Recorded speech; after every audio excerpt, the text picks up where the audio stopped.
Showers of blessing, showers of blessing we need. Praise the Lord. Welcome to showers of blessing. దేవుని కృపలో భద్రపరచబడి నూతన దినంలో ప్రవేశించాం. ఈనాటి దేవుని వాగ్దానం, నీవు నడిచినప్పుడు నీ అడుగు ఇరుకున పడదు. When you walk your steps will not be hampered. సామెతల గ్రంథం 4వ అధ్యాయం 12వ వచనం. Praise God. ఈ నూతన దినములో దేవుడు మీ కొరకు సిద్ధపరిచిన ప్రతి దీవెన ఆకాశపు వాకిళ్ళ విప్పి మీ మీద కృమ్మరించునుగాక. మరి ఒక నూతన దినాన్ని ఆరంభిస్తున్న నేపథ్యంలో ప్రేమ కలిగిన వాగ్దానము ద్వారా దేవుడు మనల్ని దర్శిస్తూ ఉన్నాడు. ఈ నూతన దినాన్ని అద్భుతమైనటువంటి వాగ్దానం, ధైర్యపరిచే వాగ్దానముతో దేవుడు మనలను ఆశీర్వదిస్తూ ఉన్నాడు. మనం నడిచే మార్గం ఆయనకు తెలుసు. ఆయన కంటికి కనబడినటువంటిది ఏమీ లేదు. మన ప్రయాణం అంతా క్షేమంగా ఉండాలని, నెమ్మదిగా ప్రశాంతంగా ఉండాలని మనందరం కోరుకుంటాం. కానీ తర్వాత అడుగు ఎలా ఉంటుందో, ఎలా ఉండబోతుందో తెలియంది మనకే. మనలను ప్రేమించేటటువంటి మంచి దేవుడు ప్రేమతో మనకు ఎన్నో ఆశీర్వాదాలు అనుగ్రహించాడు. నీ రాకపోకలలో నిరంతరము నీకు తోడుగా ఉండి కృపాక్షేమములు నీ వెంట పంపిస్తున్నాడు ఆయన. మనలను నిత్యము నడిపించేటటువంటి దేవుడు యథార్థమైన మార్గాల్లో ఆయన నడిపిస్తాడు. నువ్వంటే ఎంతో ప్రేమ ఆయనకు. నిత్యము నీ క్షేమమును కోరుకొని ఏ ఆశీర్వాదము నువ్వు పోగొట్టుకోకూడదని ఆశపడేటటువంటి దేవుడు. మార్గములో నువ్వు అలసిపోయినప్పుడు, సొమ్మసిల్లి కూలిపోతున్న నేపథ్యంలో ఆయన హస్తాన్ని చాచి నీ చేయి పట్టుకొని లేవనెత్తేటటువంటి వాడు. శక్తిహీనులకు బలాభివృద్ధి కలుగు చేసే దేవుడు నిన్ను నడిపించటంలో ఏమీ తక్కువ చేయడు. ఆయనతో కూడా ఉండే అనుభవమే వేరు. ఇరుకైనా సరే, గాఢాంధకారపు లోయైనా సరే నీకు భయము కలుగకుండా నిన్ను నడిపించేటటువంటి దేవుడు. ఎన్ని ఆశీర్వాదాలు ఆయన నడిపింపులో ఉన్న నేపథ్యంలో ఈ క్షేమం మన జీవితంలో, మన మార్గాలలో, మనం నడిచే త్రోవ అంతటిలో కావాలి అనుకుంటే ఇది అనుకూలమైన సమయం. మనము సిద్ధపడాలి. నీ మార్గముల మీద వెలుగు ప్రకాశించాలంటే, నీ త్రోవలు సరళము చేయబడాలి అంటే మొదట నీ ప్రవర్తన అంతటి యందు ఆయన అధికారానికి నువ్వు ఒప్పుకోవాలి.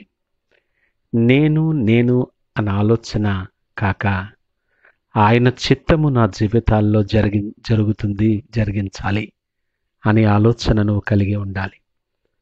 మనము తగ్గవలసి ఉన్నది, ఆయన హెచ్చవలసిన వాడిగా ఉన్నాడు. ఆయన జ్ఞాన మార్గాన్ని బోధిస్తాడు. ఆలోచన చెప్పి మేలైన మార్గములో నడిపిస్తాడు. నీ జ్ఞానము, నీ తెలివి విఫలమైపోవచ్చు, కానీ ఆయన మాటలు నిత్యము నిలిచేటటువంటి మాటలు. ఆయన మాటలు వినటానికి సిద్ధపడు. వినుట వలన విశ్వాసము కలుగుతుంది. అవి జీవము కనుక దానిని పొందియుండుము అని లేఖనం మాట్లాడుతుంది. అందుకే పితరుడైన దావీదు అంటాడు, నీ వాక్యము నా పాదములకు దీపమును, నా త్రోవకు వెలుగునై ఉన్నది. నీ హృదయములో, నీ జీవితములో వాక్యానికి స్థానం ఎప్పుడైతే నువ్వు కలిగి ఉండగలవో, నీ ప్రవర్తన యందు ఆయనకు అధికారం ఇచ్చినప్పుడు ఆయన వాక్యము నీ హృదయములో ఉండటానికి నీ ద్వారాలు తెరవగలిగిన ప్రవర్తన నీకుంటది. ఈ మాటలు వింటున్న ప్రియ దేవుని జనాంగమా, ఆయన నిత్యము నడిపించేది దేవుడు, చేయి పట్టి నడిపించేవాడు.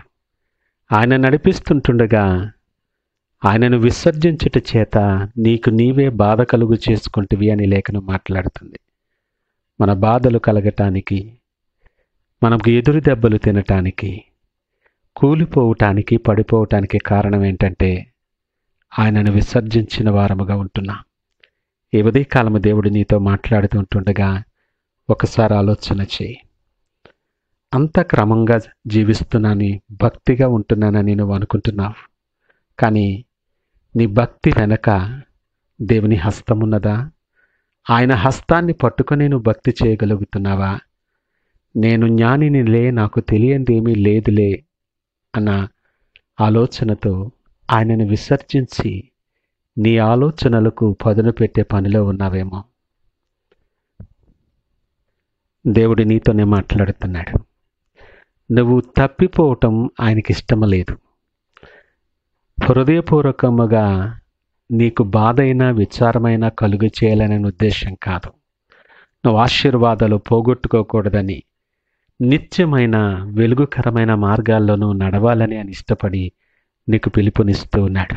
ఆయన మాటకు లోబడి ఆయన వైపు చూస్తూ ఆయన ముఖకాంతి నీ మీద ప్రకాశింపచేసి నీ మార్గాల మీద వెలుగు ప్రసరించినప్పుడు, నువ్వు నడుస్తూ ఉన్నప్పుడు ఆయన సన్నిధి నీతో రాగా నీ అడుగు ఇరుకున పడదు, ఆయన పడనివ్వడు.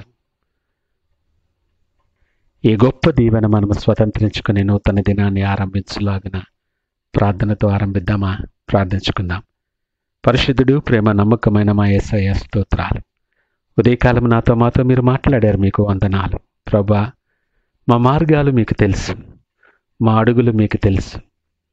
మా ప్రతి అడుగు బలపరిచి ప్రతి ఆలోచన స్థిరపరిచి నడిపిస్తున్నవాడా మీకు వందనాలు. ఇదిగో మా నూతన దినములో మేము వేయబోయే ప్రతి అడుగు నీ చేతులకు అప్పగిస్తున్నాం. అడుగు ఇరుక్కున పడకుండా నీకు మహిమకరమైన మార్గాల్లో నడుస్తూ నీకు సాక్షార్థమై జీవించే కృప మాకు అనుగ్రహించి మీరే మహిమ ఘనత ప్రభావాలు పొందుకోమని యేసు పరిశుద్ధ నామమున అడిగి వేడుకొనుచున్నాము తండ్రి. ఆమేన్. God bless you.